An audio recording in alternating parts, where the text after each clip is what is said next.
My name is Angie Lyle. I'm the president of the Waldo Tower Neighborhood Association. For now, we're having elections later on today, so I'll be moving to the communications position. So I'm not leaving, but we will have a new president, Miss Emily. If you want to stand up for just a minute, we're going to be voting Miss Emily in as our president. So, all right.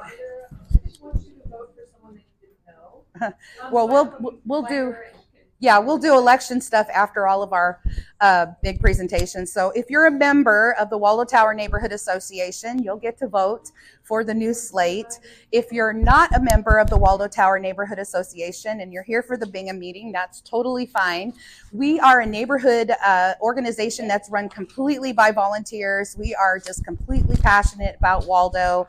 And we have a lot of really exciting activities we do throughout the year, like happy hours and volunteer events like trail cleanups on Trolley Trail or park cleanups, or I think we even went to Happy Bottoms last month. So we do a lot of stuff. So if you're interested in the Waldo Tower Neighborhood Association, I really would love for you to check out our website, waldotowerneighborhood.org, and learn more about us. You can be a member for $25 and you get a discount card, which gives you discounts to all of the local well, not all of them, but a lot of the local restaurants and businesses. And so the card itself actually pays for your membership. But that's my spiel for Waldo Tower Neighborhood. First up on our agenda, well, I just wanted to go over the agenda. So we're going to have a presentation about Tower Park and Oak Park because we submitted a PIAC request this year to have some updates. And so we're going to find out what is in the works for the parks. And that's going to be for about, 15 minutes or so. And then we're going to hear from Jesse and, where's Jesse? Oh, there you guys are over here. And Shannon, they're from KCPS. We're going to talk about Bingham. And they're going to get some feedback from you guys. And then after that, we'll have elections. We'll let people leave if they are not members and don't want to vote. They want to get out of here. And then we'll have some neighborhood updates. We've got a lot of really cool events coming up, including Dumpster Day in October if you need to get rid of your trash, which I always do. All right, so without further ado, I do want to say we have a microphone system here because we are recording this for our YouTube channel so that everybody can see it later. And so if you have a question or you're asking a question, we just ask that you give us a chance to give you our little microphone so that the people who are listening on the video can hear your question. So you'll, when you raise your hand and we acknowledge you're going to get your question answered, we'll run over to you with the microphone. So that's our only ask. Okay. So without further ado, I will invite Richard. You want to go first? Okay. Richard Sanchez with our park system. Sorry, I'm not very eloquent this morning. Go. All right, can you switch over to your, there you go. Angie, perfect. Angie, can you give me the mic? Oh, don't let me forget. There you go. All right, that work? Yeah. All right. Good morning, everybody. There are a couple seats if you guys wanted to sit in the front row. All right. All right. So my name is Ricky Sanchez. I'm with the KC Parks and Rec Department. I'm a lead planner there. I usually do, projects within the parks. So capital projects within the parks. So I just wanted to give everyone an update on what's happening over at Tower Park, what has already been done, what's planned to be going on, and then maybe some initial feedback. We will be sending out a survey out to the surrounding neighborhoods. So be on the lookout for that. We just haven't posted it out yet. So, all right. So first, phase 1 has already been complete. It's a bunch of the sidewalks that are along 77th Street. You've probably already seen the concrete, the new part of the trails that have been redone there. It used to be all asphalt trail. Now we're starting to come back with concrete trail, and so a lot of the first phase was connecting it up to 77th Street, making sure it was ADA compliant, things like that. So that was the first phase that was done. And so that was done in 2021. Second phase that was done was the section in yellow. A lot of this was getting connections out to all those little pads and all the pads, the shelters and things that didn't have it before. Parks Department is required to make everything ADA compliant. And so now we're starting to come back to all these older parks and say, hey, some of these don't necessarily meet these ADA compliances. So we're coming back, making sure that we have these sidewalk connections out to these amenities. And then the next phase would be to do the northern part of the southern part of the park. So this is in progress right now. We're getting designs done. We are getting bids out. So this is hopefully what the next part is. We may have to stop short or like not do the eastern part of it, just depending on how much funding can get us through. And so that's the hope. Now, phase 4 is the black. That's going to be the north side of the park. As some of you may or may not know, there's a water reservoir that's underneath that entire section of the park. So there's not a lot we can do in that section. What we can do is redo the trail that's already there. And then, I mean, just driving over here, I've been to the park several times. There's little sections that like go straight downhill. And what we're going to be doing is making those ADA compliant and then maybe doing switchbacks. Again, we have to figure out how the engineering and the design works for it. But that is our goal, is to make everything ADA compliant. This is a future project, 2025, 26-ish. I'm going to say 27. And then also with phase 4, we're also looking at, there was a geo bond that was approved for the park. And so that was a $1.1 million funding source for us. And so with that, we're going to be doing improvements to the playground area, and we're going to be doing improvements to the large shelter, the one that is the biggest shelter, and it truly needs a lot of help to it. One of the things that we're going to be reaching out to the neighborhoods and asking for is, it is a historic structure, not, doesn't have historic designation, but, it is a pretty old piece in one of our parks, and it's still like relatively in decent shape. It does need a new roof. It does need, things like that. But what we want to know is, how does the neighborhood feel about, a new shelter in that place? Or do we want to spend the money and, make it better, the existing shelter, and do the structural projects to it? So that's really what we're going to be looking at. And then when it comes to the playground, what kind of playgrounds equipment are we looking for? What age groups are we looking to accommodate in this area? You guys all live here. You guys know the age ranges of kids. Are people having more kids in this area? And then we need to, get those types of play equipments in there. So those are questions that we're going to be giving out in this questionnaire that we're going to be sending out pretty soon. I'd say probably in the next 3 or 4 months. So, and then just to break down some of the costs and budgets that we have for the park already. So phase 1, the green, that was already completed. Phase 2, were the 88 connections. That one's in progress, but we've already pretty much finished that one out. Phase 3, that's the one with the northern part of the southern part of the park. That's the one that we have started looking at for design and making sure that we have enough budget to complete that part. And then we have another $115,000 that was approved by PIAC, and that's to do the smaller shelters and then do more ADA access improvements. And then the geo bond, that's at $1.1 million. That's going to be the playground, the large shelter, and then any other additional trail connections, trail improvements that we can do. So hopefully we can get those pieces of the park wrapped up.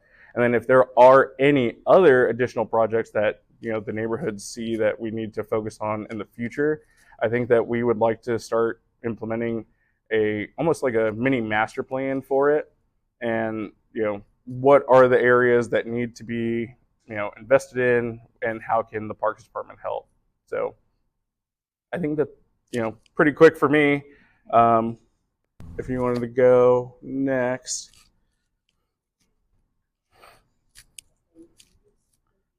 Oh yeah. Yeah. You want to take questions now? Do you guys just want to take questions at the end of both, and then we can just see who Yeah, has to answer sure. that question? Because you never know. Thank you.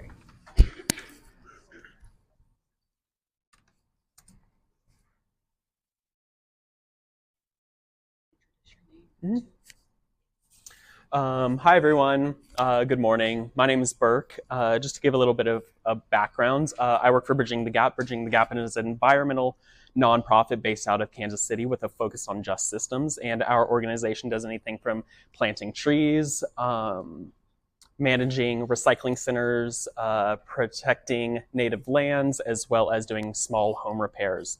I specifically work for the Heartland Tree Alliance program. We plant roughly 2,000 trees annually in parks, public right-of-ways, and medians. And we do a lot of this work through volunteer engagement. So we try to involve whatever community we're conducting our plantings in as much as we can.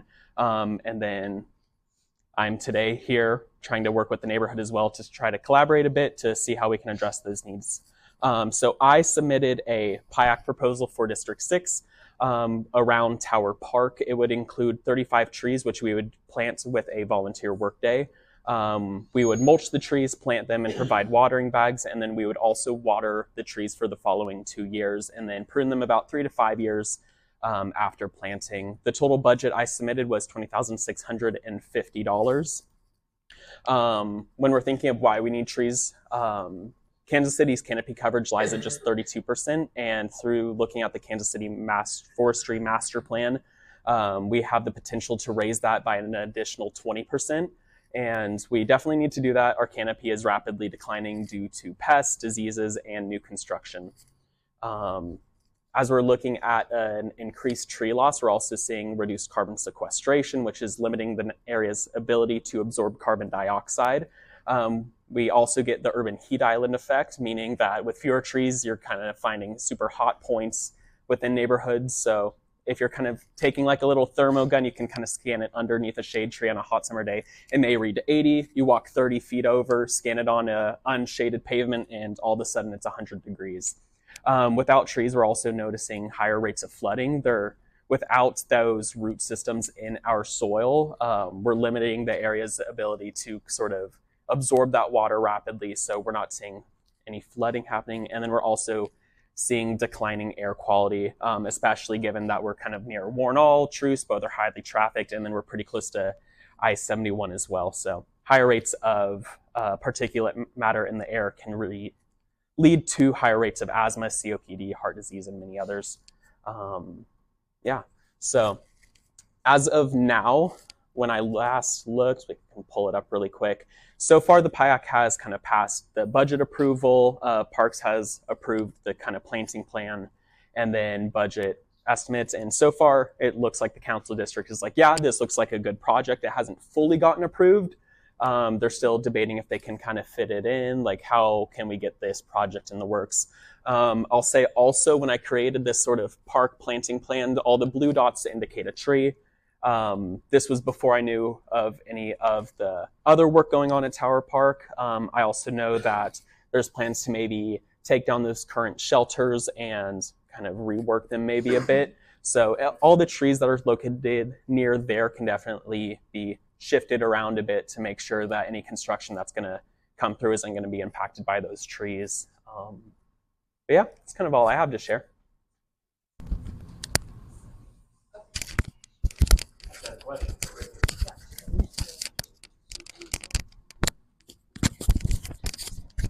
All right, so just as an update, we did apply for our PIAC to do a study. So that would involve the community meetings so that we can all weigh in on what we'd like to see done in this park, as well as South Oak Park, I believe. So, and then you are already approved to do your trees. It looks like it hasn't fully passed through all the processes of PIACs, but it looks like it's pretty much in the works. So the trees will shade the trails, and then we'll add more once we've decided what we want to do with the shelters. Mm-hmm. Cool. Okay, and then we have a question down here on the right, Frank. Yes. Oh, hold on. We need to give you a microphone first. Can Did I understand right that the trails, asphalt trails, will be replaced by concrete? Correct. Yeah, that's our intent. Yes. Yes. Okay. My question is, why don't they use recycled tire rubber to replace the trails? So most of the time, whenever we do the recycled rubber, it's on top of a concrete slab anyways. So it would be an additional cost for us to do that. If that's something that the neighborhood wants us to do, we can definitely look into it. But we would just have to be in the understanding that less trail would then be done with each phase that we do.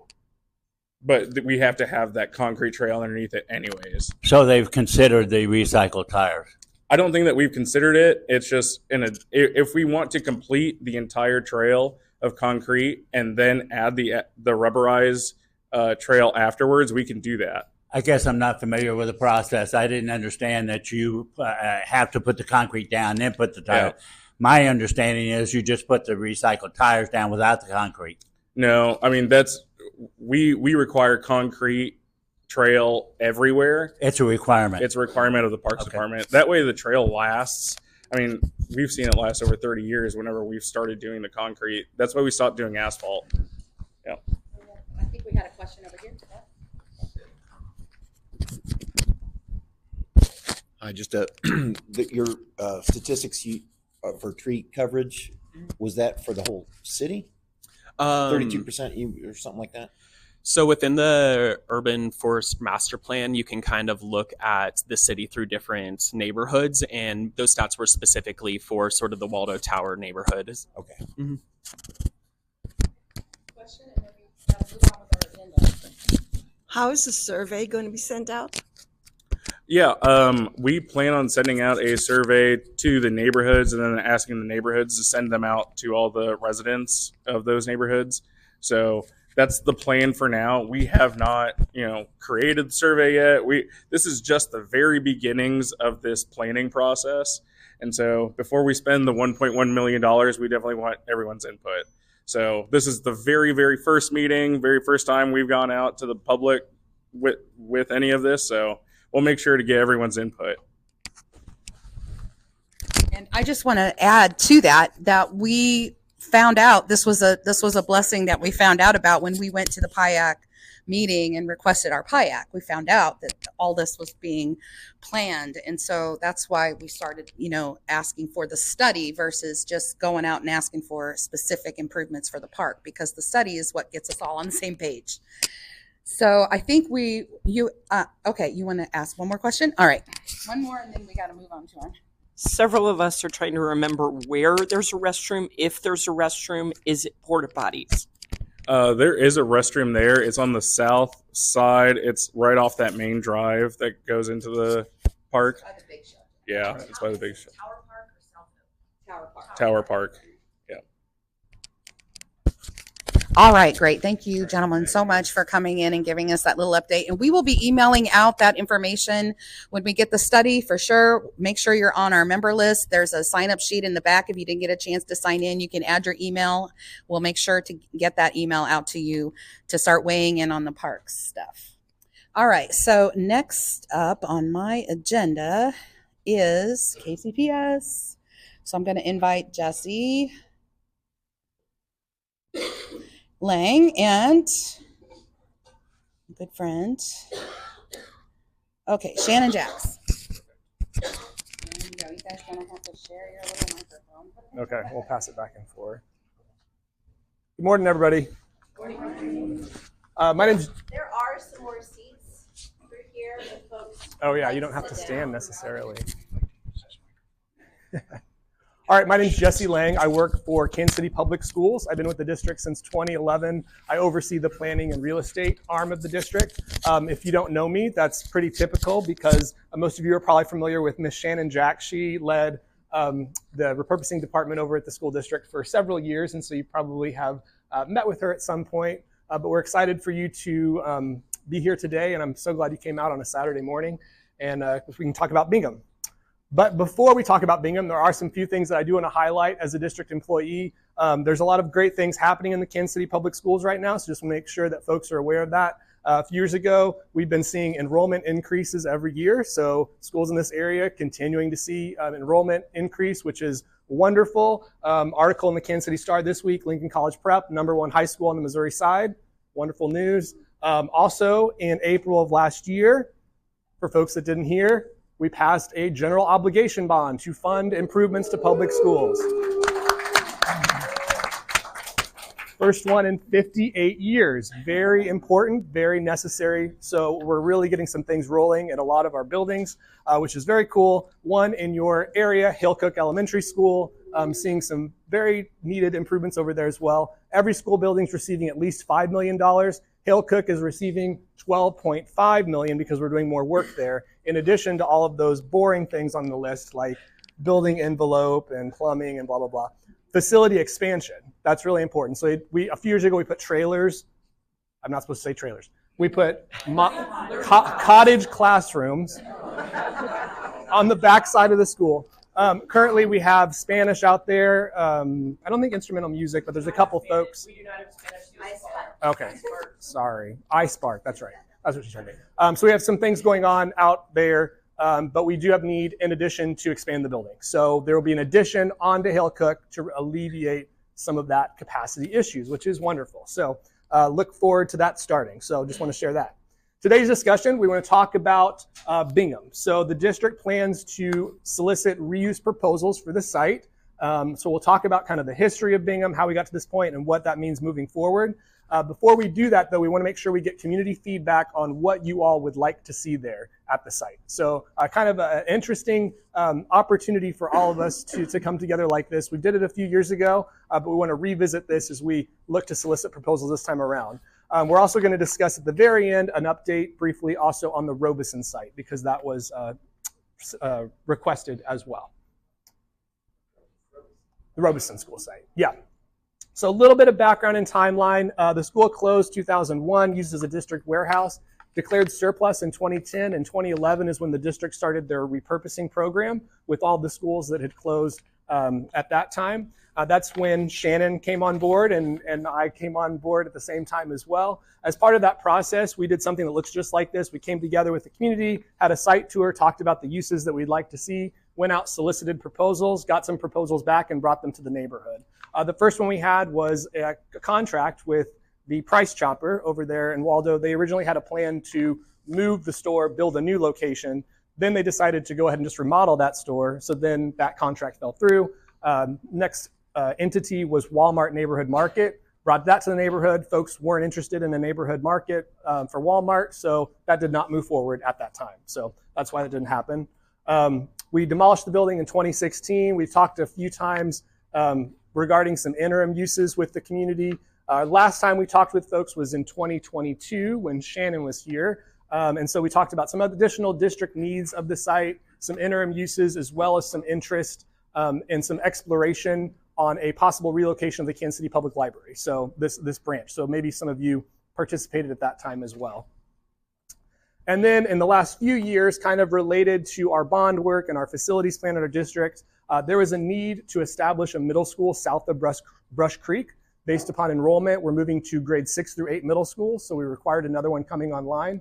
And so we were trying to figure out the best location for that. So one of the sites that was evaluated was Bingham. Obviously, it would have been a new construction school at Bingham. As a part of that planning process, the district elected to go with the reopening of Southwest High School as that third middle school site. So now that frees up the Bingham site for possible reuse, which is why we're here today. Now we have the answer on what happens with Southwest. Now we can work to reuse our Bingham site. All right, so the good news is we are not starting from scratch because we've done this before. Did anybody participate in the repurposing process back in 2011? Awesome. Well, anytime, I guess. We've done it several times. Thank you for coming back. That's always the hardest thing necessarily for folks to stick with us. So thank you so much for that. The first reuse opportunity that I'm going to talk about that we have discussed since then in other places, but has really become an apparent need within our district, is in regards to teacher housing. So you notice some of the things we're going to be talking about are on the slide, but the first one I want to talk about is that need for teacher housing. Do we have any teachers in the room with us or former teachers? A few in the back. I see Tiffany, and this gentleman here was from Westport High School. Thank you for being teachers. Just briefly on that, teaching is really difficult. It's a really challenging profession. You can talk to any of those folks, and especially in the times that we're living in. It was very difficult during the pandemic. Coming out of the pandemic, it's getting also challenging for our teachers. So we have many that are leaving the teaching profession with the teaching turnover. It's very hard to attract new teachers, but also retain the ones that you have. 9 out of 10 leave voluntarily before retirement age. So you can see there, or 2/3, sorry, quit before retirement. And so it is a big problem, especially when you're talking about replacing that teacher and how many resources the district has to put forward every time a teacher leaves. So it is a significant impact. So one thing that the district's looking to do to ensure that we keep our teachers, especially attract first-year teachers, is increasing teacher pay, which we've done that over the years. But it's one of those things, it's almost like an arms race. As soon as we increase our teacher pay, then a neighboring district bumps up above us a little bit, so it becomes more difficult. But another piece that we've looked at is this housing component. Because that is really a major issue, especially if you think about a teacher coming out of a school of education somewhere. Maybe they're not from the Kansas City area, so you're asking them to come to an urban district where you don't know anybody, you don't have any family members. It's maybe difficult to attract them to Kansas City. So we feel that teacher housing is a way for the district to have maybe an extra carrot that sets us apart in terms of attracting people to come to Kansas City. This has been done in many other places around the country. It's becoming more and more common as the price of living and our cost of living continues to increase. It's probably most common in the state of California, we would probably say, of course, because of the prices in California make it difficult for teachers there. We do have a local example here. Guadalupe Centers has a project up in the Northeast here in Kansas City, and some other examples from around the country. It's structured in different ways. You know, it looks different in different communities, but it is something that has worked and been kind of a positive thing for these districts to be able to have this component to attract people to come to their schools. We have also asked our teachers about this. So a couple years ago, we did a survey of our first-year teachers, specifically the ones who might have some issue finding housing when they're coming to Kansas City. So 3/4 said that finding adequate housing is difficult. But it's interesting when you look at those under 25, that's almost close to 90% of those teachers said it was difficult to find adequate housing. We also asked them, you know, would it increase our ability to recruit employees? Of course, 85% said that would definitely be something that would be interested in. We also asked them about the desired apartment size, 1 bedroom, 2 bedroom, what that mix would look like, as well as the desired rent. Now, these numbers are, again, a couple years old, so unfortunately, rents have continued to increase over the last few years, as we are all well aware. But this was just, at that time, what they felt they would be comfortable paying based upon their starting salary. So some good information for us to have. We'll continue to survey our teachers, but we've really determined that need is there, and the desire amongst our teaching staff is also there to look at. So with that first reuse opportunity, what we're going to kind of do is go through these individually, and we'll have the opportunity to have a dialogue, kind of talk back and forth. And then we'll have an opportunity for you all to actually vote with some stickers to tell us exactly things that are more important to you or more desirable, and things that are less desirable as well. So just starting with that first one with teacher housing. Do folks feel that is an adequate potential reuse of this site? Are there concerns or caveats that the district needs to consider if we're thinking about pursuing teacher housing on the site? Yes. Is there enough parking? Sorry, So- how do you want it? Yeah, there you go. Oh, sorry, I forgot to wait. The question was, is there enough parking? Yes. So the site is very large. I don't know how many acres is that, Shannon? Do you recall? Just under 8. 8. So there, depending upon what you do there, it depends on the scale. Everything would have a concern with the parking, but yes, there would be adequate parking for a development there. But that would be for any reuse. I think that's going to be a concern that we hear a lot, is going to be for parking and traffic.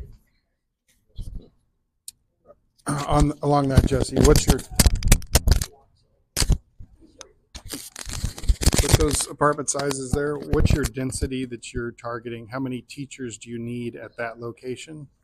Which will kind of define your scale, unless you're going to do this at multiple locations in the city. So that has not been defined yet as far as what that density could look like. That could be based upon what we hear today, what folks are comfortable with in terms of density on the site. But we don't have an ideal target number of units we're trying to target at this time. When the well restaurant closed and the apartments went in, they discussed having affordable housing there for teachers, and I believe it did not fly. I'm not positive, but it was sort of shot down. What will prevent this type of thing from that happening? In other words, you're saying you're putting housing in for teachers, but the price of the apartments will be too high for teachers. Are you familiar with that project? Well, I know some folks are going to remark, but I would say not specific to that project, but here, we're not saying teacher housing necessarily has to go at the site, right? Or what it would look like. What we're trying to do is understand there's a lot of different reuses that could come forward, right, for the site based off its location. And so what we want to do is we're giving or soliciting proposals from developers. We want to give them a leg up and like, how does this community view or support, not support different types of reuse? So we don't have all the answers on what teacher housing might look like here. It could be set aside units within a building. It could be cottage homes. We don't know, right? But what we want to be able to do is say, okay, prospective developers that are going to submit a proposal, at least based off of a survey that we're going to be doing and from this meeting, the neighborhood has said these are the types of things that they're really interested in seeing at the site. And these are things that maybe you're going to have to do some more convincing of folks if you want to do it, right? And so I think affordability, and we've had conversations near the Bryant site that there hasn't been, there's been a lot of support, but there's also been a lot of concerns voiced about potentially there. So what we wanted to see is this a potential that we should explore with development teams at Bingham? It not necessarily have to be only teacher housing, but it could be teacher housing plus other uses. Okay, can you go ahead and clarify, is this, because before when we talked about it, it was more of a temporary reuse versus a more permanent reuse. Is this a more permanent reuse now? And so whatever we choose to go in here would be a permanent fixture versus, yeah, okay. Yes. All right, I'll come around here. I'll start right here and then we'll come back over to you. I followed the Bryant conversation pretty closely. I attended one of those meetings and then followed up. Anyway, I read all the minutes and everything.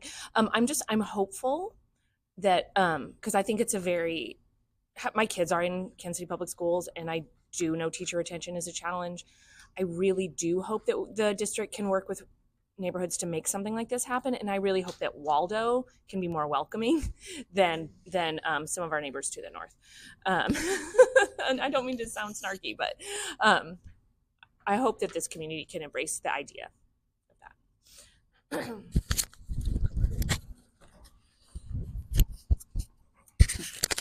I was looking for, or the people I talked to are older and phasing out, and we were looking for like a 1 unit 55 and older section. And I know that maybe in the past they proposed that, where you could leave your house and sell it, but stay in the Waldo area. So I was hoping it was more of that kind of discussion. Yeah, so that's on our list as far as ideas that folks have shared before. So it's under that residential component. We've talked about 55 plus senior, something allowing people to age in place in the neighborhood. So not 10 stories or 3 stories, but yeah. So that's another use that's been. Any other related to teacher housing specifically? Yes. I was hoping, I attended the last several years when it was, and there was talk about the community center potentially expanding the library. Am I not doing it? Okay, and also maybe the soccer field. I feel like we could use it for more people than selectively for housing for teachers, as well as there's a lot of apartments, and we're actually overbuilt in apartments in the Kansas City area. They're giving apartment free away. So I would like to see it used more broader, that a lot of people could use it. She was Go ahead. I can try. Okay. She was saying that instead of looking at a residential component, to look at more community spaces that would be necessary within, which that's also on our list as things that we've heard before, whether it be fields or some other community center, something like that, is something that folks said that they would desire to see at the site as well too. Can you remind people that the microphone is only for online, it's not to amplify in the room? Yeah. So one thing, we're going to go through various uses that we have heard in the past, but we want to try and focus our conversations on the particular use that we're talking about at the time. So we want to get feedback, meaningful feedback on teacher housing, and then we'll go through more residential uses, and then we'll go into mixed uses, and then community uses. So we will get to everything that you want, but as we're talking about teacher housing, try to keep your comments to just that so that we can then move to the next topic, if that's okay. So we're going to circle back around. You're holding up. Yes, now we will. That we want to get through the presentation. Then if your question is not answered, we'll allow that at the end. So please, go ahead. Just go ahead. Okay. Any other teacher housing specific comments? And I'll help you. Thank you. I think one thing is the logistics. If we go this route of how many years can they stay there, the incomes are not rising at the same level that you're going to be able to afford a house 3 years from now or 5 years from now. So you've invested a lot of time, you've given a housing option, and then poof, versus they stay there forever. We're not helping the next group come in the year later or 2 years later. Yeah, which is a great point, and we have lots of great examples from other districts and how they've done that with the amount of the term that people can stay in a unit as they remain an employee. But those are things that typically get worked out as you have your development partner and you work with your school community, your teachers to develop what that looks like. I think it would also be really important to find out if teachers, we're very south and the majority of the district is very north from here. So it would be the interest of teachers wanting to commute more than 20 minutes to the most northern part of the district. Yes, we want to be welcoming, but also the reality of people wanting to live this south in the district when the majority is that much more north. Good point. And any work would require additional surveys and working with our teaching staff.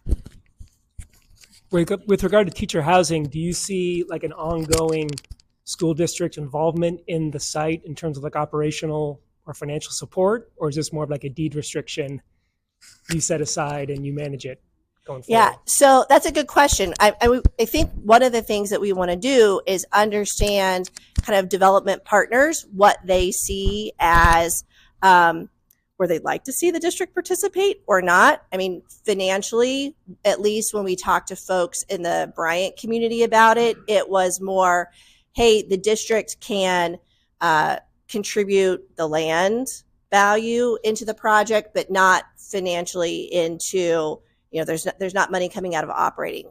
What we have seen other school districts do, though, is offer their certificate of participation bond issuing capabilities, not to be paid back from their operating revenues, but to be paid back from the rental revenues that they collect.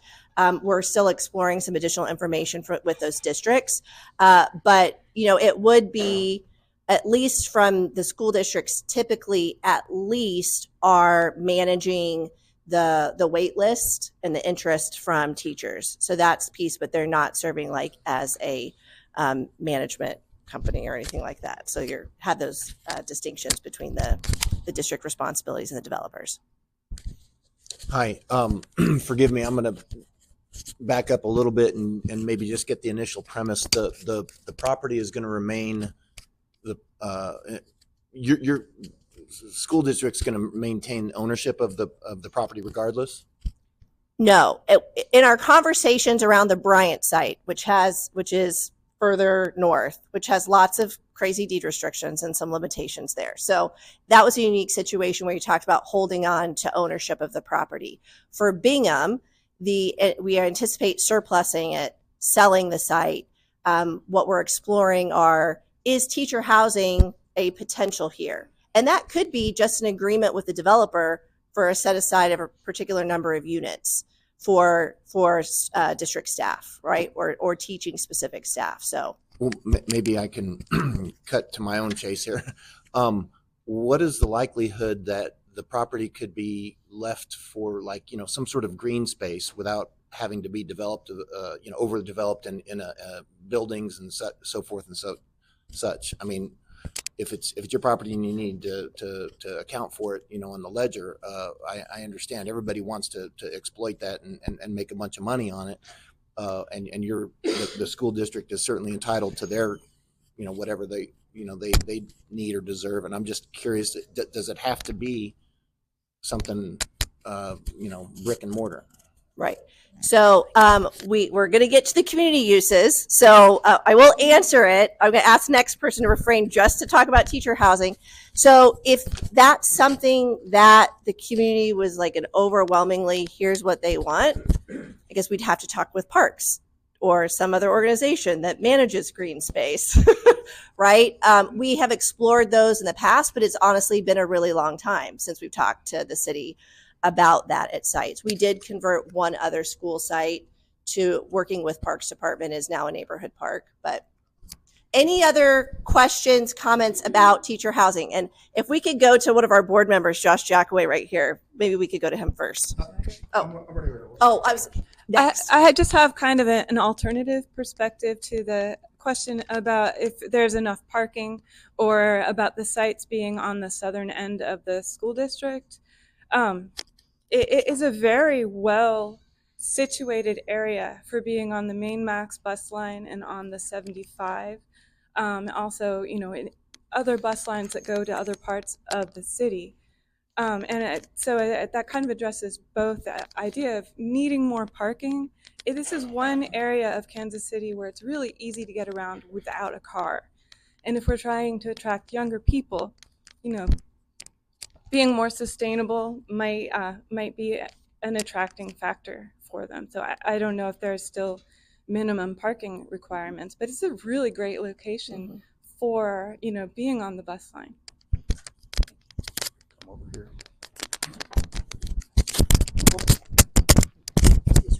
Yeah, it's our row. Yeah, we have a hard time holding on to this microphone. Hi, as Shannon mentioned, I am one of the school board members for Kansas City Public Schools. In addition to that, I actually work in the multifamily industry, and part of our role on the school board is we have to look at the budget. And so, as many of you are probably aware, right now at the federal level, we're facing some significant challenges as it relates to public education. I think that we had to cut somewhere around $60 million out of our budget. Where a lot of our money goes, just to be transparent, is towards people. We're a people-heavy district. We pay for people. We want to continue to remain competitive. In addition to that, we're continuing to see rents rise here in Kansas City. I think in July of this year, we were like 17% year-over-year increase in rental rates. And so just to kind of put that in perspective, that makes it hard for us to even come close to trying to keep up, as much as we would love to give all of our educators raises, while also facing cuts at the federal and state level. Even if we had the funds, it would be really hard for us to keep up at 17% year over year, which is why one of the options that we're looking at is how do we better serve the educators that we have. 58% of our teachers here in Kansas City Public Schools have been teaching for 5 years or less.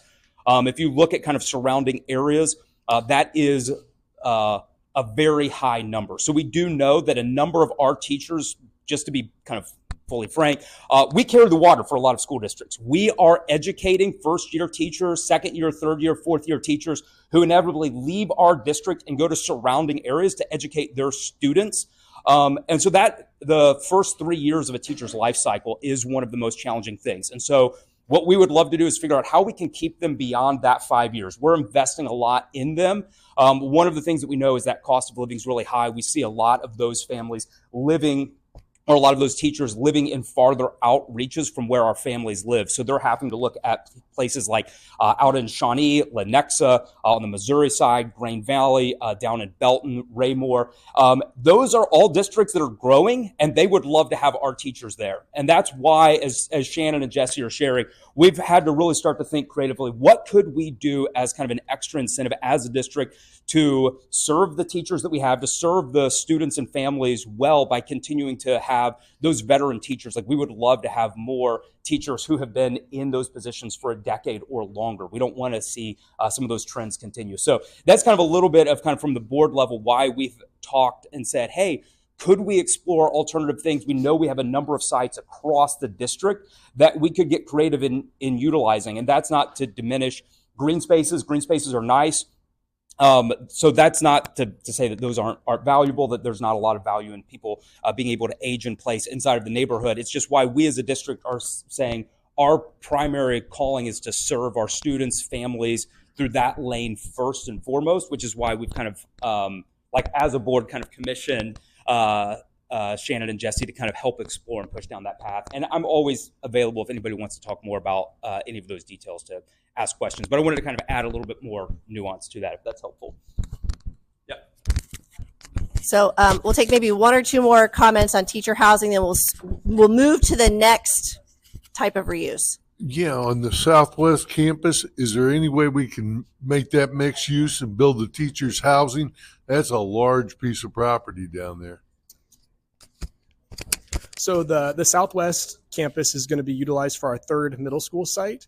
And the entire site's going to be needed for programming related to the middle school. So all of that athletic space and is going to be reactivated with kids running around kicking soccer balls, and cars are going to be parked in the parking lot. So that site will be totally full and reused for that purpose. I have a question. Instead of spending millions of dollars to help a select handful of teachers, has the school district considered offering a subsidy through the teacher compensation package so that all teachers could receive some type of housing subsidy versus only a handful are going to be living in this space where we spend millions of dollars to house them? And two, will this be a mixed use opportunity like you said? And again, who's going to manage it? And are we going to be offering these contracts to wealthy developers to build and manage these properties? So there's a lot in that. Well, it's very simple. Have you considered the subsidies to all teachers instead of select few? Sure, it's a matter of scale, really. So if you're talking about offering the same type of experience here, if you spread it amongst all teachers, that's going to be a drop in the bucket, essentially. When you're talking about all the staff that we have, you're not really going to be able to move when you're talking about just giving a little bit to everybody, as in terms of being able to impact a few teachers who are in a position that they really need the housing assistance. So it really is a matter of how many are going to be benefiting from it in terms of that. More to add to that one. And then as far as with the developer, we issue a call for proposals. It's a public process. So we get nonprofit developers. We've had neighbor associations pair up with developers. We have rich developers. We have poor developers. We have first-time developers, seasoned. And so it's our job to vet those based off of their ability to pull off the project that they propose, evaluate whether or not we think it is consistent with what we've heard from the community. But essentially, if a proposal demonstrates that they have the wherewithal to pull off the project, we come back to the neighborhood and ask them to present their proposals to you. We take your feedback and then present that to the school board before making a recommendation. Walmart Neighborhood Market very easily could have done their project at this site, but the neighborhood pushed back on it and we didn't proceed with it. Some folks weren't very happy with us on that from the monetary standpoint, but this is just the first of our process in coming back to you, and you'll see those proposals as they come in. Okay, so with that, we're going to move to the next category, which is similar to teacher housing, but more expansive. So we've heard lots of different types of residential reuse opportunities, whether that's townhomes, whether that's multifamily, so apartments or condos in a multi-story building, whether that is senior that you mentioned, that can take various forms of what that looks like. Affordable housing or mixed income housing. We've heard cottage homes. If people aren't familiar with that, that's essentially where you have smaller homes. They can be all built on the same plot, but they have a shared open space. And tiny homes, which is essentially 400 square feet or less. That's kind of what that model looks like. And then obviously we've had conversations in the past about for sale and or rental. And so that is a lot. And so what we really want to understand is residential doesn't have to be solely residential, but is residential something that this community would support at the site? Or maybe there's a caveat. Say, yeah, residential, but we would also want to see this. Any thoughts that we should record or share with interested developers as we move forward? So one perspective, I've been trying to find housing for my mother who's 80 and left her home. It is very hard to find accessible apartments around here, like the woman was talking about, anything with like a walk-in shower, or washer and dryer inside. We have a lot of new apartment construction, and they don't include a lot of accessible units. Great. Sorry. Hi. Is it on? Gotta speak up. So another perspective, I have volunteered with Kansas City Pet Project since 2018, and we continue to see the number one reason for residents surrendering their pets is due to housing costs, especially those who rent, having non-refundable pet fees, pet rents, all those things. Only about 3% of housing in the United States, I can't say for Kansas City, is inclusive in that way. And so we as taxpayers continue to pay to house, feed, pay vet care for all these animals, and oftentimes euthanize them because our citizens can't afford the rising pet rents. That's really become a thing after COVID, especially. So I'd love a requirement for developers to make that inclusive, those policies, so that people aren't paying more for their pets.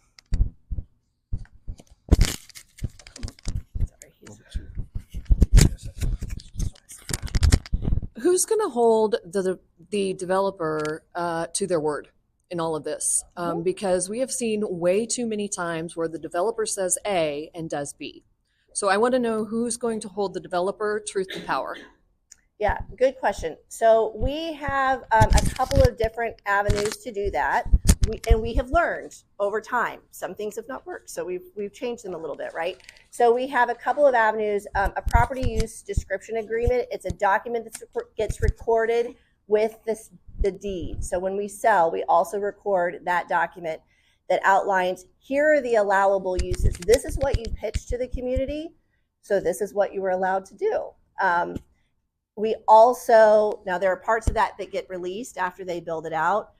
We also have been doing, probably for the last 5 or 6 sales, a benefits agreement where it is the developer, the district, and the neighborhood association normally serving as the third party representing the neighborhood, where there's agreements to, here are some of the additional benefits or relationship agreements that we have between the developer and the neighborhood, or between the developer and the district. And so those are really our 2 avenues that we have been using. Doesn't a lot of this discussion have to also do with what does happen with Robeson and what they're doing so that there's not a duplication? Because again, these were both schools, and there were a lot of things that were supposedly planned for Robeson that had more to do with residential and senior housing and markets and things like that. And, is this going to be a duplication, or are you trying to do complementary things? Yeah. So essentially what we will not be sending out like a request for X, Y, and Z. We will put out a general call for proposals, Developers will review the feedback that we collect from the community. They'll understand what's happening at other sites and submit proposals. Now, we will have a discussion about Robeson at the end, so we'll give you an update. But at this point, we'll collect that feedback once we get those proposals in. And, that's one of the feedback that we could get. Hey, this seems too similar to what may or may not be happening at Robeson. There's the proximity is just right. They're very close. Yeah. Other thoughts? Yes, council member. Yeah, I'm excited about the development for this site. Oh yes, microphone that doesn't amplify my voice. I'm excited for development at this site. I actually reached out to Kathleen and saying when we were looking at our long range planner, talking about Waldo and the Warnall and the investments that we're making along Warnall. You're absolutely right. It's on the Max line. We have the trolley trail right there. It's next to Waldy. It's a perfect site for housing. Obviously, I think the community needs to have input regarding density and traffic, et cetera, and totally agree with you, ma'am, about developers and holding them accountable. But I'm excited to see something happen here. We're still 27,000, maybe more. Who knows? It's a high number in the red for affordable housing. So I think given where Waldo is going and thinking about the next generation of Waldo, I'm thinking about that whole corridor and, not so industrial. If I see another storage unit on Warnall, my head is going to explode. So, seeing and how do we ensure that Waldo in its next phase has the density to support the development that actually supports the community. And I think this is a step in the right direction. Any other feedback on residential? And again, you will get to, with the dot exercise, identify your priorities and what you'd like to see. Okay, if not, we can move on to mixed use, residential and commercial. So that's the first time that we've talked about commercial uses. What we've heard in the past is that if there's commercial, there's a preference for kind of neighborhood serving retail and or office. And we put over here on the dislikes, big box and Walmart neighborhood market, just to know that we heard you in the past. Thoughts about mix of uses? I would just ask that the RFP somehow communicate that if the response is for a retail component, that the respondent be required to demonstrate either that they have potential clients that they bring as a part of their own business model, or can demonstrate a lack of square footage to serve a specific retail or business component. We have an awful lot of vacant retail in every part of the city. And if we add more square footage, it drops the rent rate for everything, including existing spaces, which doesn't help existing property owners continue to fill their spaces.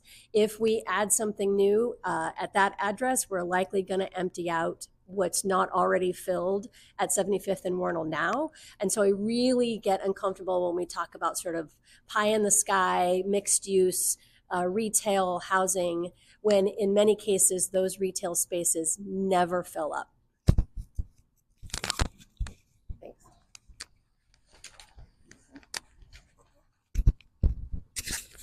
One quick mention about one of the reasons we dislike the Walmart idea is the infrastructure in that area is tiny. They would have to commit to really improving infrastructure, and I don't see anybody at this. If Walmart wouldn't do it and the city wouldn't do it, I don't see that happening. Okay. And we can't take the traffic. I think regarding the retail or any that would increase truck traffic, one of the big obstacles was crossing the trolley trail, and that's why they didn't even open up another driveway on the existing shopping just north of there. So I think that's going to be a big issue, and so large truck traffic is, I don't know that we can afford that. Okay.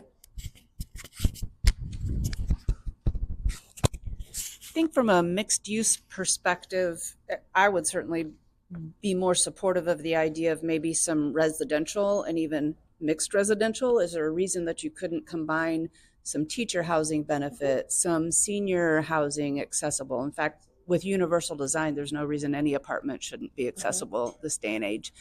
And then, I mean, this community has talked so much about a dog park. That would be a spectacular location as the trolley trail in that central area. So I would prefer a mixed use of mixed residential and benefit to the community space.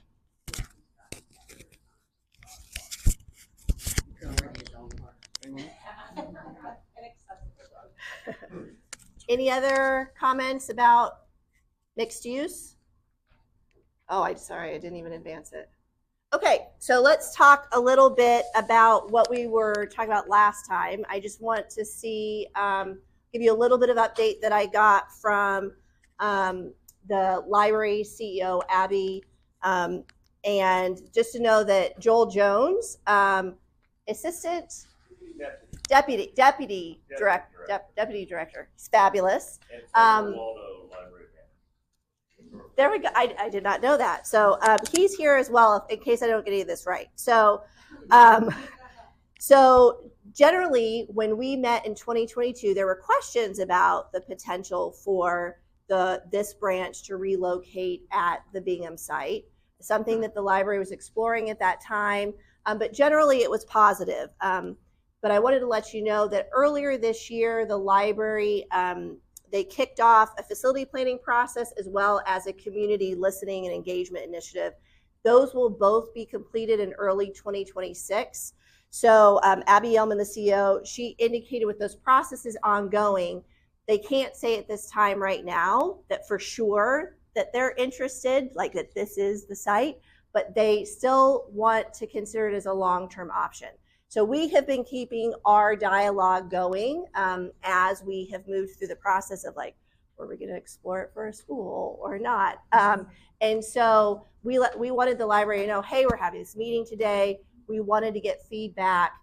Is there, once the library completes their process, if there is interest in relocating to the Bingham site, is that something that you feel would be a positive reuse or benefit to the community? I see one finger up. So I don't know if the hands want to say something or do this. If you're saying yes, raise your hand if you want to make a statement or a question. Okay, so we have a couple hands up. I didn't see any of these. I did. I wanted to just say that we did have a conversation in our community about the library moving to the Bingham site, and the overall consensus at that meeting was positive, but there was concern with what would happen to this building, obviously. So that's just something that we are keeping our eye on moving forward. And I know the library is willing to have those conversations with us, but they're not as obligated to get our feedback as the school district is when it comes to those decisions. That's my understanding. Joe? I just want to add, Angie, is that part of this process, there has been you want me to stand up? Saturday morning. There has been a survey that's circulated. We have almost 5,000 responses over the summer. Angie and Elizabeth are part of our focus groups that are going to be in the next couple of weeks representing this neighborhood focus groups with community partners, neighborhood partners, political partners that have been ongoing, and they are a part of that. So this group has a voice in that overall plan, our facilities plan and our strategic planning process.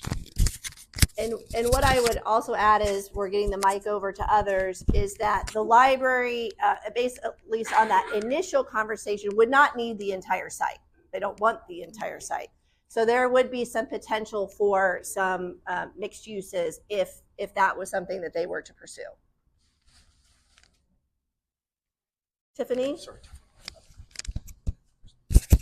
I have to throw a plug in for that community center piece to also bring some of the previous conversation forward, and for the benefit of Councilman Duncan, that the site is large enough to have a South Zone or a District 6 community center. We do not have a community center in District 6, as well as a library, and the co-location and the connection to the trolley trail for both of those uses is an amazing opportunity. Outdoor classrooms and there's just a lot of really good opportunity for that site to have both a community center and a library presence that continues to serve the original purpose of community use on that site, which I think the gentleman over there was referring to. And so I don't want to lose track of, they don't have to be separate conversations. It's a big site and there's an opportunity for that as well. Okay. Thanks, Stephanie. Thanks. I guess this is a little bit more for the library, but I'm very excited about the potential with the trolley trail there. But my concern also is for this site. And it's not very common to see new development this isn't really commercial, but in a residential neighborhood. So if the library moves, my concern is that there's kind of a missed opportunity for a community use within the neighborhood that won't be replicated again, basically.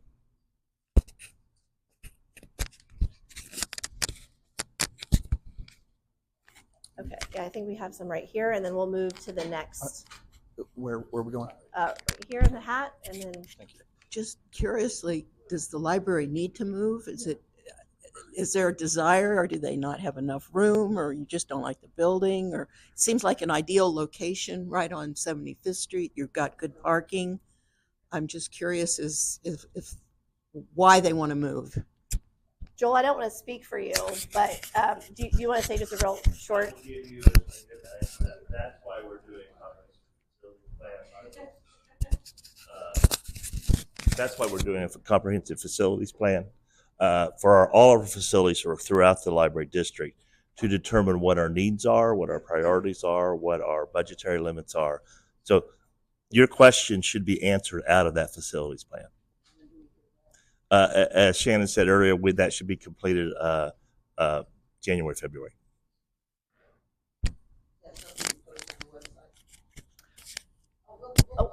Yeah. Yes. The question was, will this be on the library publicly one, available not the on district Waldo one. Tower? We'll publish information on our Okay, I think website we have one more, and and then Facebook we're going to move to community uses. So I'm kind of two minds with the library thing. One is that I don't know if anyone knows about like the library over in Merriam. It's just really like they created like the library right next to the community center, and it's a great little spot. So I love the idea of that being in Waldo, something very similar to that. The library over there is really tiny though. So, I would love to have a nice, robust library.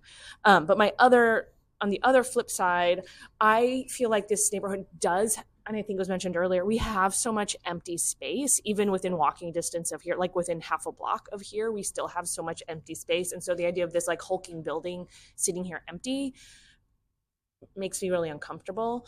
So if there is to be a library site or a community site or whatever, if this building, the contents of this building move, I think that we absolutely owe it to the neighborhood to have, I guess this is to the library, to have a really specific plan for this building as well.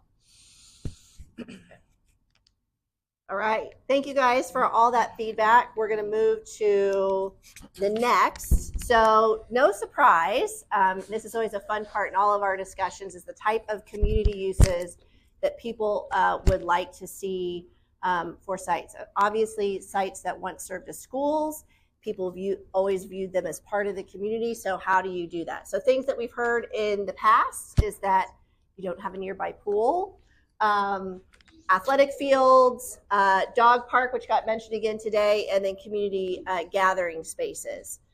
Anything else, or should anything be taken off a list as far as like what you would encourage or feel is appropriate for the Bingham site? Okay. I think a community center is a good idea. I think the athletic thing, have any of you ever been by Sunnyside when they're playing baseball? You don't have enough space, on those little streets to have all those cars. Nobody else is going to get through. Okay. They've talked about that before. Yes. Putting an athletic something there. And it didn't go for the same reason I just said. Okay. One more in here. I just want to throw out something from left field here. It would be really lovely to have a nice little hotel in the Waldo area. If a person has friends wanting to stay, They have to go to Johnson County or the Plaza. Like I say, it's out in left field, but Mhm. it's something that could I work thought it there. might come up today. Yeah, over here.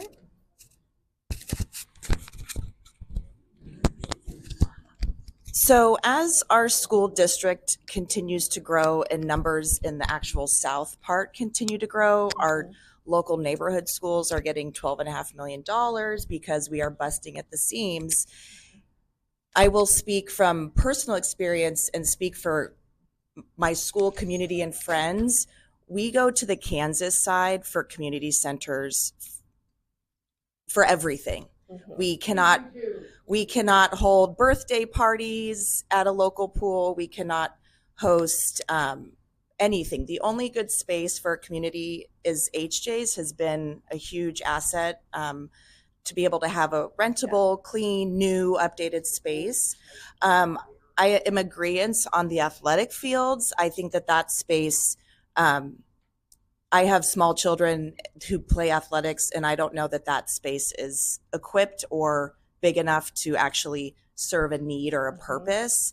And so even tying in, Jill had said, there's a way to put a beautiful new library with a beautiful community center in a magical world. It would also have a pool. But I don't know that space could do all of that. So to have a spot in Waldo where we have young families that are actually staying to go to the public school district, I think that this would just continue to grow the Waldo neighborhood area for the betterment, for the longevity. Okay. Any other comments, feedback? I've got one more. I have lived on that street since Bingham was still in operation. And St. Teresa's, I think it was, not St. Teresa's, St. Elizabeth's, was using it as soccer fields for many, many years. And Saturday mornings, you could not park on that street. And that was just one little school. Yeah. And the building was still there, so they weren't using the whole thing as a field. They were only using the old fields. So it was very busy. Okay. Okay, I'll come.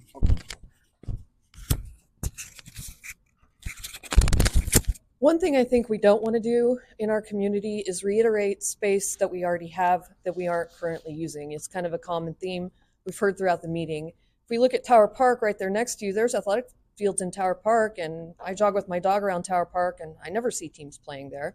I don't know if they do. I don't have children, but I mean, I don't think we want to reiterate a community gathering space. We're all here at the library today, right? So I think we need, if we're talking about filling the space, I think we need to think of with innovation and not reiteration. Okay.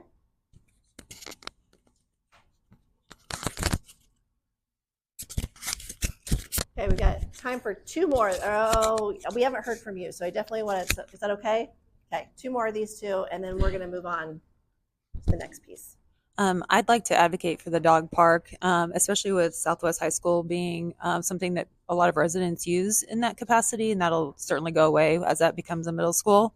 As a person who has rescue dogs, I can't always walk them because I also have back issues, and so having a place where you can take those high energy dogs and just like throw a ball would be really great. Behavior concerns are sorry for my statistics, but the third reason, leading reason why our residents are having to, again, surrender their pets to the shelter that you all pay for. And so that could be something that goes along with housing or other uses because it is such a big space. So just having like dog runs, even just in 1 out of the 8 acres would be a huge help, I think, for a lot of people who can't actually utilize the trails and parks as they are now, or like have their dogs off leash, which is a safety risk for folks. That happens a lot at Sunnyside, I see. So I'd like to advocate for that. Okay. I think we have one over here. There's a comparison between the parks and this space over here in Kansas and the space in Missouri. One of the reasons that they don't want to be around these parks and stuff like that, like in the shelter at Tower Park, there's so many homeless people sitting around there that you don't want to bring your kids or anybody like that up there to have a party or anything. Okay. Okay, well, as someone with a 6-year-old and a 4-year-old, not having potties in parks is tough. I will tell you that. Okay, so we've had one mention as like hotel is something that we haven't discussed yet. Is there anything else that we haven't talked about that you would like to put on the list of things that you would want to encourage? Yes, over here. Is it possible to combine the residential as part of it and then a community building space as another part of it? I think it depends on the how much space that community center is taking, especially when we're talking about the parking concerns on the street, to make sure that you have sufficient off-street parking and what that would leave for residential. But that's where, you know, better brains than me have things like that to figure out. But it's something that we could list residential with community uses. So I guess maybe, Jesse, we should put residential and commercial, put residential and community. And that would be my concern for the hotel. There might be a need, but as it's been pointed out, that street is very narrow. It doesn't connect, and a hotel might get really busy. Okay. All right. Yes, sir. I thought they did a nice job down the plaza with the library and then the commercial on top. And I was thinking if they put a community center or the library in the same building, that would really work out nice. Okay. Okay. Let me All come right, around. one more, and then we're going to move to what we want to make sure developers know we have concerns about that they would have to address. Very quick, but I'd like to see it on the list. And very quick, but I'd like to see it on the list. And it was the last comment from back there.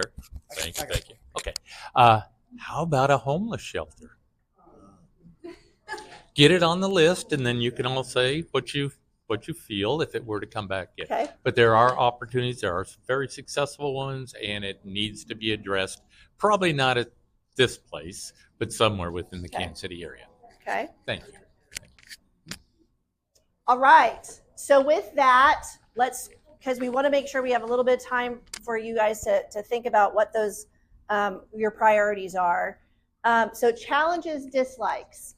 So we've already talked about probably all of these. Site access limitations. We know that Wyandotte is a very skinny road and can't carry a lot of traffic, and we don't necessarily have other great access points there. We know we've heard issues about building size and specifically height. I think one thing we'd like to know is that concern mostly facing Wyandotte to the east, or is it the entire site? It's a site that's pretty large that you could do some scaling back, give density closer to the trolley track, and then you could come down in density. Is that something that this group has feedback on?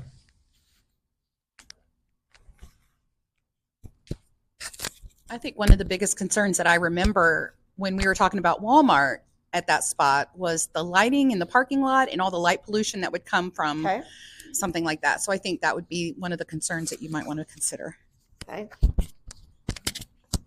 Good point. I did not put that down on the list. I'm going to come here first. Okay. I'm concerned about a couple of things. One is the height. I think if you look at Old Overland Park, and they've put all those apartment complexes in, and they're all tall, and it's lost the charm of Overland Park, the old Overland Park. Waldo has a charm. Some of the apartments going in aren't quite as charming as we would like. The other thing is, and it's the biggest one, is parking. No matter what you decide, parking is the big issue. Yep. Okay. Any other comments? I was inspired by the second previous comment of the light pollution. If, for instance, I don't know if we're on this specifically, but if it was a type of commercial that required late night delivery type stuff, I know we're right next to a 3 a.m. bar and a whole 3 a.m. bar district, but you know, it's not right up against the home, so so preventing late night traffic, I think, is worthwhile.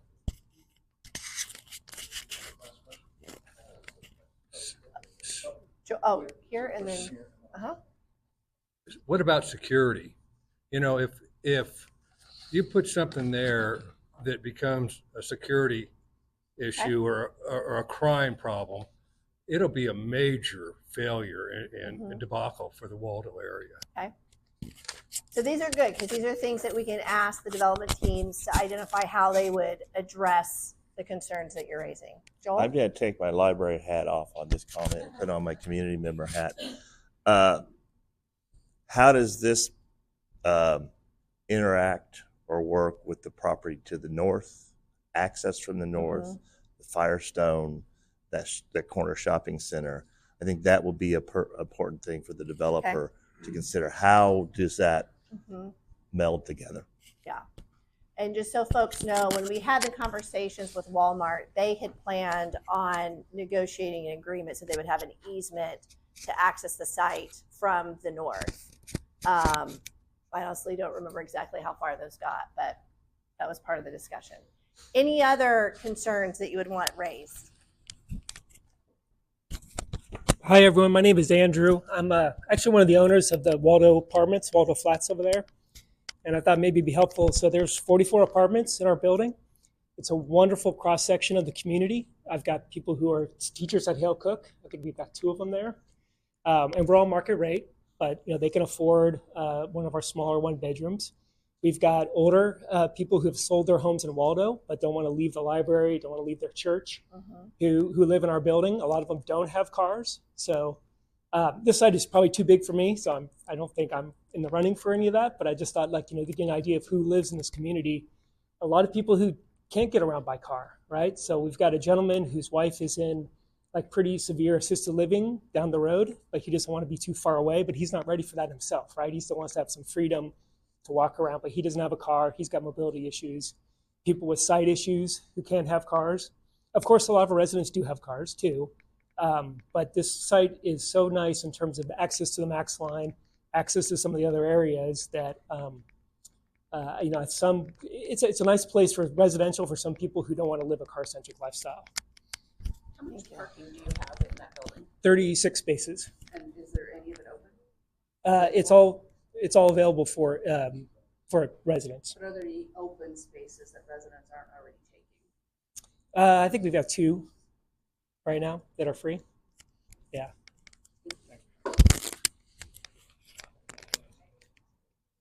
Anything else? Okay, because then Jesse's going to, go through next steps. And then don't leave, because we will ask you to, well, one, you have to stay for the election, but we also want you to vote. All right, so following. Oh, sorry.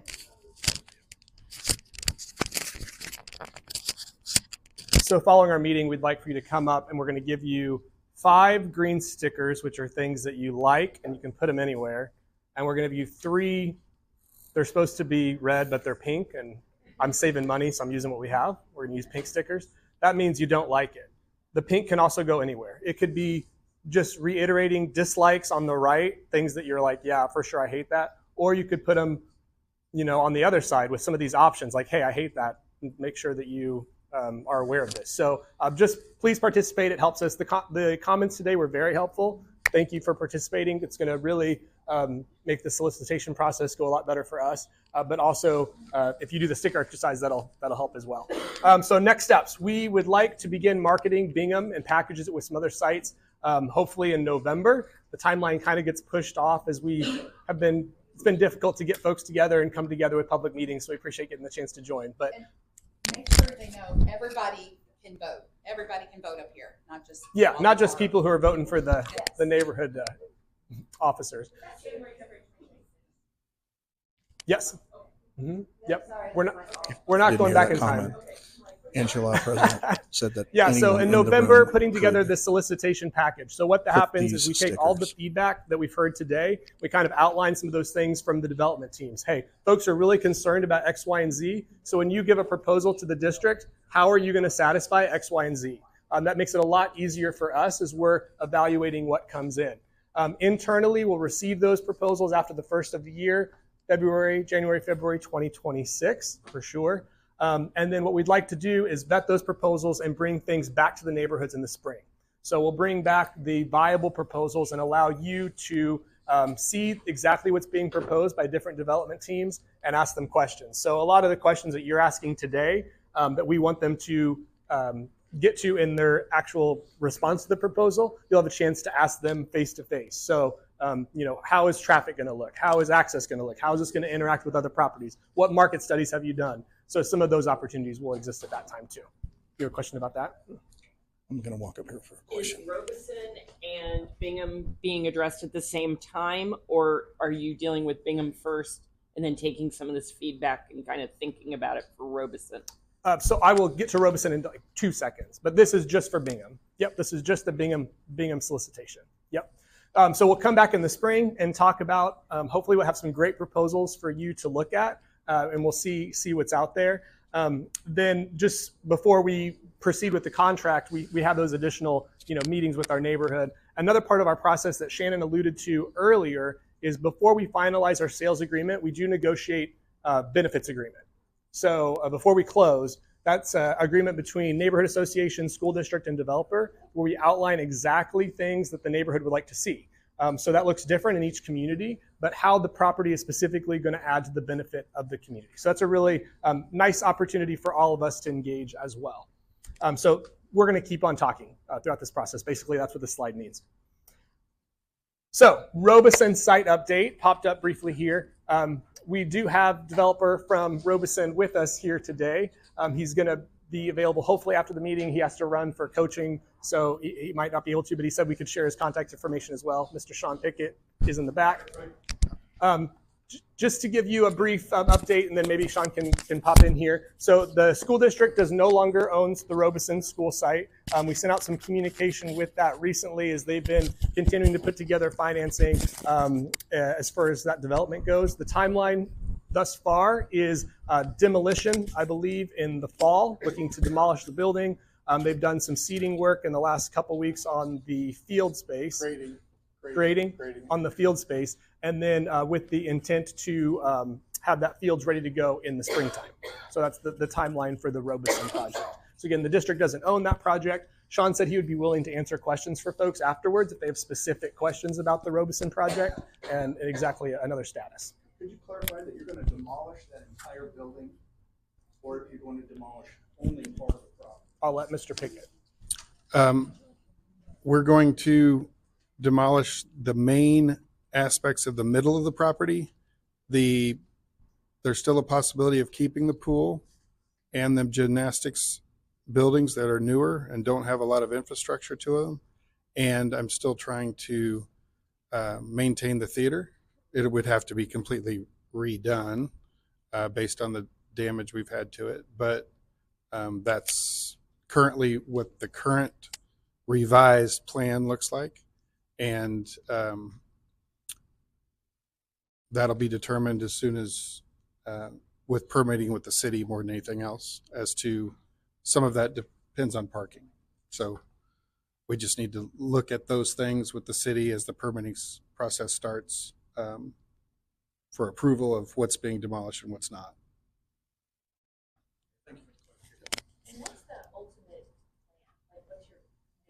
It's still the same aspects as before, but a little pared down as far as we're not going to do everything at once. We're going to do it more organically and let it phase out as people grow into it.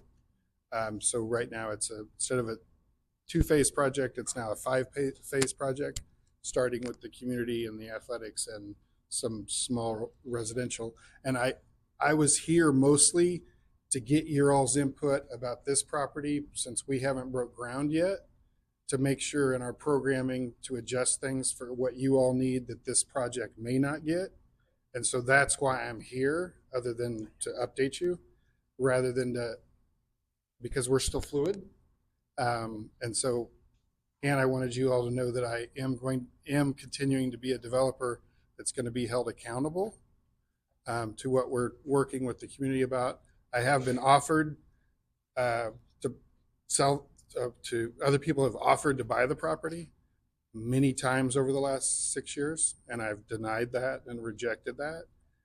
So I'm here committed to this project as well as the community because I grew up in it and I believe in the Troost corridor, as well as dovetailing Marlboro back to South Waldo. So and now I have to go coach. So I appreciate you guys, and they'll have my cell phone number. I'm open to talking to anybody, but text me because if I'm in and out of different meetings, I might not get back to you. So texting me is the best.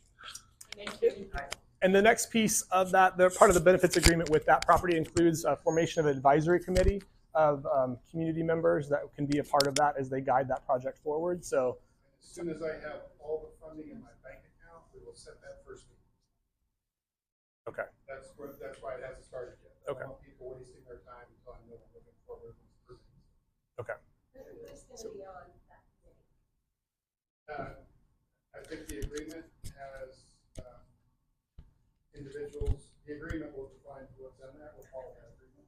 I don't have it in front of me, but I know it has people from Howard Homes, South Waldo, Association, and then also Waldo. So there'll be people on it from all three. I think it's what we agreed to, and then also managers of the site, myself or somebody on my at a meeting, somebody for me. We may have left something open for the school. Whatever it says, that's what we do. I can confirm that I did sign the community benefits agreement for Waldo Tower. I think I was the president at the time, but and then we've joined with Marlboro Association, and the president there, I believe Diane, signed that community benefits agreement.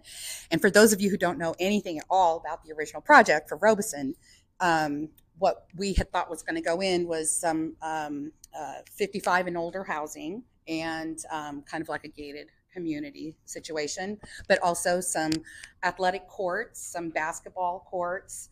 And the biggest part of it was, a pool, hopefully we can have that, we're hoping for. And then the connection between Troost and homes. There's really no walkability. So that's what we're really hoping to create, was like a walkability factor to join our two communities together. One thing I will add just for you all here, anybody who knows of any resurfacing companies that want to donate some surface over tennis courts, we cleared all the tennis courts last weekend, and my intent is temporarily is to get those surfaced and painted and open them to the community for pickleball courts if anyone's interested in it, but I don't currently have a surfacer.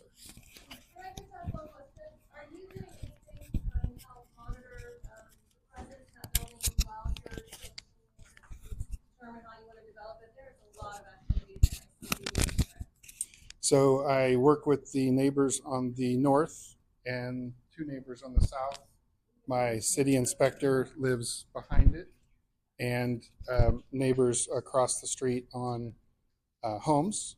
They all call me.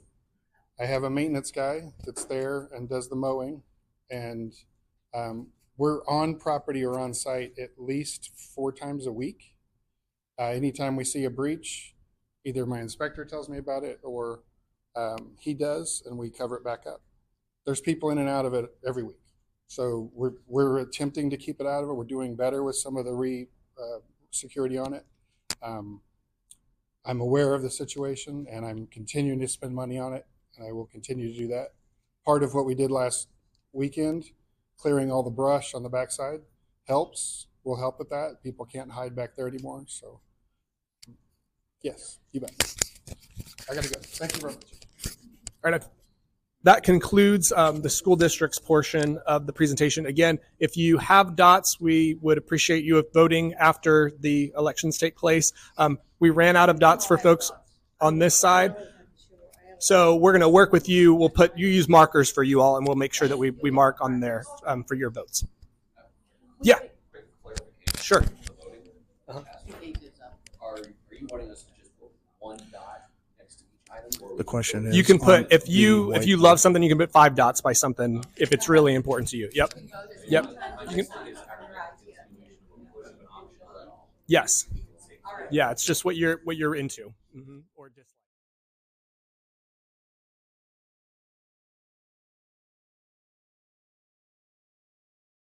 All right, so I'm going to switch this to the slate real quick. So many of us are have volunteered to remain on the board.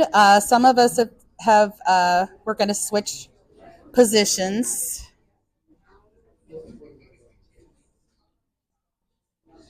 All right, so this is the slate for the 2025 board.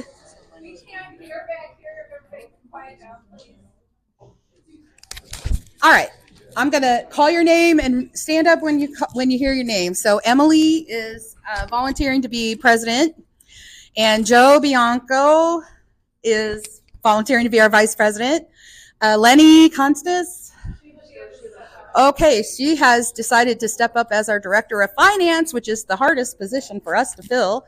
And Elizabeth is going to be working with her very closely to get her on board. And normally we would have a report at this meeting for our budget, but we don't have it done yet. So in November, we will present our budget for 2026. Then we've got Frank, who's been helping us with marketing. He's going to stay on board. Natalie. There she is. She's back there. She's helping us with public affairs. Elizabeth is not here. She's traveling, but you all know her, and she's going to move into membership because she's already been on the membership committee. And, you know, Elizabeth and I have been on the board for many, many years together. So, and then I'm going to switch into communications from the president, and that's the job of emailing and website and all that. Michelle. There you are, Michelle Morandi. She's just joined us as our archivist. She's going to help us remember when we need to vote for things. And Lauren is Lauren is new, and she is joining us. Lauren, tell us how long you've lived in Waldo. You're like 18 years, I think you said. Hi, everybody. Yeah, my name's Lauren Weinhold. My husband and I live at 79th Terrace and Oak. We've been there for 18 years, and I represent the 6th District on the Neighborhood Tourist Development Fund as Councilwoman Boo's representative. So try to stay abreast of city issues and happy to bring those to you as they arise. Yes, awesome. We're glad to have you on board, Lauren. And Emily, you've already, you want to say a couple of things about? Well, I'm just very passionate about neighborhood work. I have 2 certificates of achievement from 2 different neighborhoods where I've done leadership training. I love living in Waldo. I love my neighbors. I love the community. We're a diverse community, and I would be happy to represent Waldo Tower. Yay! I'm excited for our future. All right, and Joe, how about you? He's been to okay. many meetings. I talk loud enough for that. We need you for the recording. Recording. Hi. Yeah, my name's Joe Bianco. My wife bought a house in the early 80s. She's deceased now. She died about 5 years ago. I moved into that house a few years ago, and I paid my dues. A member of the area. I'm certainly old enough. Thank you. We appreciate you jumping on board. And I Michelle, wanna would you like learn, to introduce so- yourself Oh, too, hi. since you haven't had a chance yet? Yep. Hi, everyone. I'm Michelle Morandi. I've been in Waldo for about 1.5 years now. I am a compliance officer for Blue Cross, and I have a background in mental health work as well, community work there, and have volunteered on various nonprofit organizations. One is the Lawrence Partnership for Children and Youth, where we developed after-school programs for kids, and in connection with Harvesters as well. So happy to be a part of the board. Super awesome. And then Mary Carey, you've been also with us on the board for many, many years. You all should know Mary by now. All right. So is the first question I have is anybody else interested in being on the board for the Waldo Tower neighborhood? If you are, raise your hand so I can see you. All right, that's okay. We also have committees. You don't even have to be a board member if you're interested in helping out with planning any of our fun events or helping out with membership, or you're just interested in city affairs. Let us know. We've got a spot for you. Okay, so members, what we are going to ask is, do I have a motion to approve this slate of 2025 officers? Okay, motion. Seconded. Motion and Okay, so seconded. carried. Any discussion? All right, all in favor, members, raise your hand for the new slate. Perfect. I think we have a majority. Welcome to the board. Okay, and you will start your duties in January. So I'll still be the president for the next meeting, and then we'll start. Everybody starts in January with your new stuff. So the last thing I wanted to go over is just a few neighborhood announcements. October 11th is the Waldo Fall Festival. It happens at Gregory. Let's quiet down. It's at Gregory and 75th. We have a booth there, so if you're interested in volunteering for a couple of hours at the booth, it's fun. You get to meet all the Waldo folks that come through. And there's a lot of other things that are going on, lots of activities that are happening that day.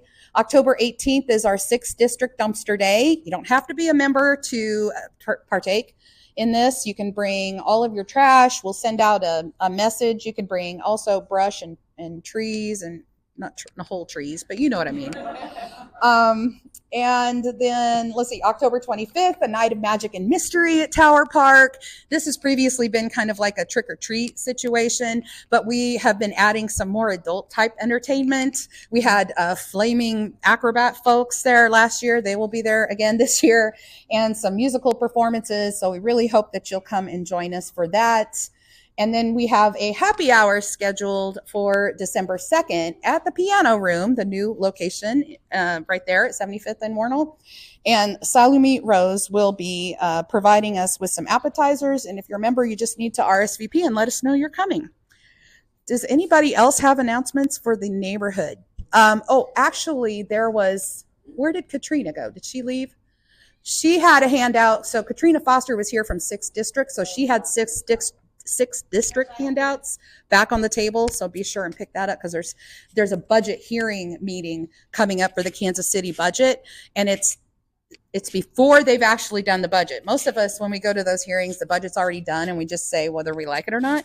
This time we actually get to weigh in before the budget's done, so I really recommend getting involved in that. If you haven't already, it's a very interesting process, getting to know how the budget is decided for Kansas City. Emily, you had a We are looking at our 2026 calendar, and we want to determine some of our activities based on what you want from your neighborhood association. We are actively seeking volunteers for our membership enrichment committee, which we've worked hard to make a mission statement. Elizabeth was able to get a grant for us. So we have been working hard, but we want this work to be a reflection of us, not just of the board and not just of who says what and who's willing to step up and who's willing to participate. So if you have suggestions on how your neighborhood association can work for you, find me, find us. We want to hear from you. We want your feedback. This is a huge neighborhood association. It's the largest in Kansas City. It's 3,300 parcels. Mm-hmm. So we really need people to activate with others in the neighborhood. And that's why we're here. Yes? Just to clarify, reaching out and contacting you, I've spent some time on the website and Facebook. And it's been a while, but what is the best way to reach out to the association? Info at Waldo Tower Neighborhood Association.org. Info at Waldo Tower Neighborhood.org. That's our email, and we have volunteers that are checking it pretty regularly. It could be a couple days, but we're all try to get in there and check that Gmail as often as we can. That's the best way. For sure. And we do have a phone number. You can leave a message on it. And then Mary, I think, is checking the phone number and she can call you back. What is our phone number? It's on our website. And I also say, we're here at these meetings. This is a great opportunity to put a name to a face. And we would love to listen to what you say and stay after the meetings, because this is really important for us. We're all volunteers. We're here because we love Waldo. We love our neighborhood. That's it. So please find us one way or another that's convenient to you. Yeah, let us know if we messed up too. We don't mind. The phone number is 816-559-7012. So yeah, if you're like I said, we're taking volunteers for our membership committee. We're also looking for a magician for a night of magic and mystery in Tower Park. That magician slot is open from 6 to 6:30. Also seeking any volunteers, day of sign up sheet to come. Sort of Lenny kind of spitballing at me here, but yeah, we're always looking for volunteers. We're always looking for active neighbors to come up and help us do this work. This is not easy work. This is really hard, and it takes time, and it takes committed neighbors and members of the community like you guys to get this work done. So thank you so much for being here, and I'm Emily Lord, and let me know if you want to see something on the 2026 calendar we can add in, or let your neighborhood association know how we can work for you guys, for us, really. Thank you, Emily. Thank you. All right. So before you leave, don't forget to put your stickers on the board here and vote for your favorite KCPS use of Bingham. And thank you for coming. I will call this meeting adjourned.